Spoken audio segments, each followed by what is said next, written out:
211వ నామం మృడప్రియాయై నమః.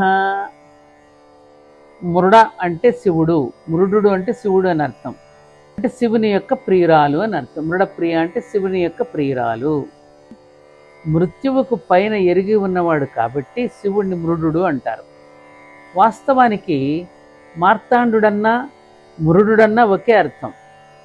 సృష్టిలో ఉన్నటువంటి ద్రవ్యత్వం, ఆకారత్వం అనంతంలోకి లీనమవుతూ ఉండగా తాను మాత్రం అతీతుడిగా సాక్షీభూతుడై ఉండేవానిని మృడు అంటారు. అంతా లీనమైపోయిన తర్వాత దాన్ని సాక్షీభూతంగా చూస్తుండేవాడు కాబట్టి మృడు అంటారు. ప్రతిరోజు భౌతికతకు సంబంధించిన పగలు రాత్రిలోనికి లీనమయ్యేటప్పుడు సాక్షిగా ఉండేవాడు ఎవరు? సూర్యుడు. కాబట్టి సూర్యుడికి కూడా మార్తాండు అనే పేరు కూడా చెల్లుతుంది కదా. ఈ విశిష్ట లక్షణం ఉన్న మృడునికి ప్రియురాలు అంటే ఇష్టమైనది అని ఈ నామానికి అర్థం. మృడునికి అంటే శివుడికి ప్రియురాలు అని ఈ నామానికి అర్థం. 212వ నామం మహారూపాయై నమః. గొప్పదైన లేదా మహిమాన్వితమైన రూపము కలది. ఉన్మేష నిమిషోత్పన్న విపన్న భువనావళి అని అమ్మవారికి ఒక నామం ఉంది. ఈ లలితా స్తోత్రంలోనే వస్తుంది ఆ నామం.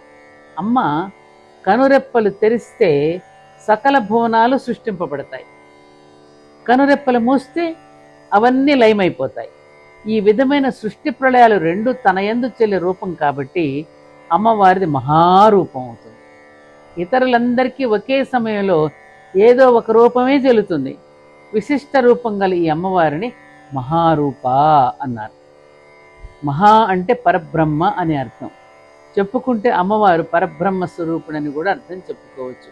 నిన్న మన రామ నవమి రోజున కేదార్నాథ్ డాన్స్లో అమ్మవారి యొక్క వివిధ రూపాలని ఒక డాన్స్ రూపంలో ఎలా ప్రదర్శింపజేశాడు. కాబట్టి అన్ని రూపాలు మహారూప